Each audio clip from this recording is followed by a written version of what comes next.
भारत ने श्रीलंका को इकलौते टी20 मुकाबले में हरा दिया है। 39 रनों से भारत ने यह जीत दर्ज की है और श्रीलंका को इकलौते टी20 मुकाबले में मात दे दी है। 116 रन पर श्रीलंका की पूरी टीम सिमट गई। भारत ने चुनौती दी थी 156 रनों की। 155 रन 3 विकेट के नुकसान पर भारत ने बनाए थे, लेकिन 39 रन पहले ही श्रीलंका की पूरी पारी को ढेर कर दिया टीम इंडिया के गेंदबाजों ने। तो इकलौता टी20 मुकाबला था। 4-1 से वनडे सीरीज जीतने के बाद भारत की इकलौते टी20 मुकाबले में ये बड़ी जीत है और ये जीत इसलिए भी अहम है क्योंकि अगले ही महीने 18 सितंबर से श्रीलंका में ही टी20 का वर्ल्ड कप खेला जाना है।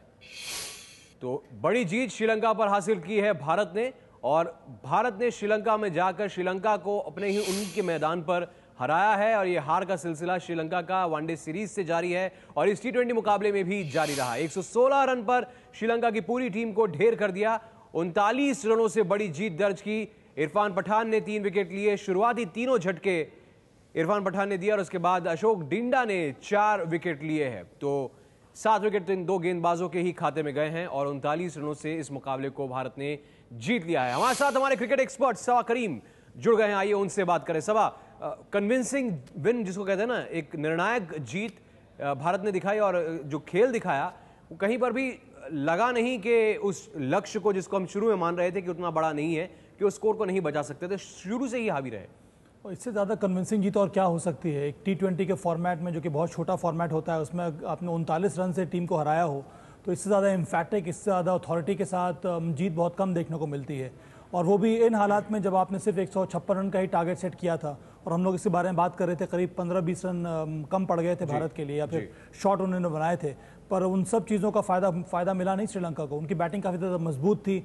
महिला जयवर्धने मौजूद हैं, दिलशान मौजूद हैं, थरंगा है, चांदीमल हैं, बेहतरीन 2 ऑलराउंडर्स हैं, एंजेलो मैथ्यूज पेरेरा है, जीवन मेंडिस एक और इमर्जिंग ऑलराउंडर है। इन सब प्लेयर्स के रहने के बावजूद ये शानदार जीत दर्ज की है और उसका बहुत बड़ा श्रेय जाता है जिस तरह से हमारे पेस बॉलर्स ने गेंदबाजी की। खास करके इरफान पठान ने पहले ही ओवर में उन्होंने दिलशान का विकेट लिया, उसके बाद उन्होंने 2 और विकेट लिए, अंत में आकर डिंडा ने विकेट्स ले लिए, बीच में आकर आर अश्विन ने विकेट लिया। तो मुझे लगा ये एक बड़ा ही शानदार प्रदर्शन रहा है। आर अश्विन ने सिर्फ 4 ओवर में 22 रन दिए, उन्होंने भी 1 विकेट लिया। पेस बॉलर्स ने शानदार गेंदबाजी की और फील्डिंग काफ़ी अच्छी रही भारत की। तो इतने कम स्कोर में रेस्ट्रिक्ट कर लेना एक काबिल तारीफ काम किया है आज भारतीय पेस बॉलर्स ने, उसके साथ साथ अन्य स्पिनर्स ने भी। तो भारतीय पेस बॉलिंग अटैक जिस तरह से इस टूर्नामेंट में नजर आया और खासकर अगर हम इस मुकाबले की बात करें तो 2 विकेट जो हैं, दो गेंदबाज जो हैं, पेस बॉलर्स जो हैं, उन्होंने अपने आपस में ही 7 विकेट ले लिए। लेकिन किस तरह से विकेट गिरे ये हम आपको दिखाएंगे, लेकिन उससे पहले हम बात करेंगे कि जो भारतीय खेमा था वो जब उतरा मैदान पर, क्या लग रहा था सवा के किस तरह से अप्रोच रहेगी। ये पहले ओवर से ही इरफान ने साबित कर दिया क्योंकि शुरू में ही उनको स्विंग मिलनी शुरू हो गई थी। हाँ, और इरफान पठान का ये एक अमेजिंग कमबैक रहा है।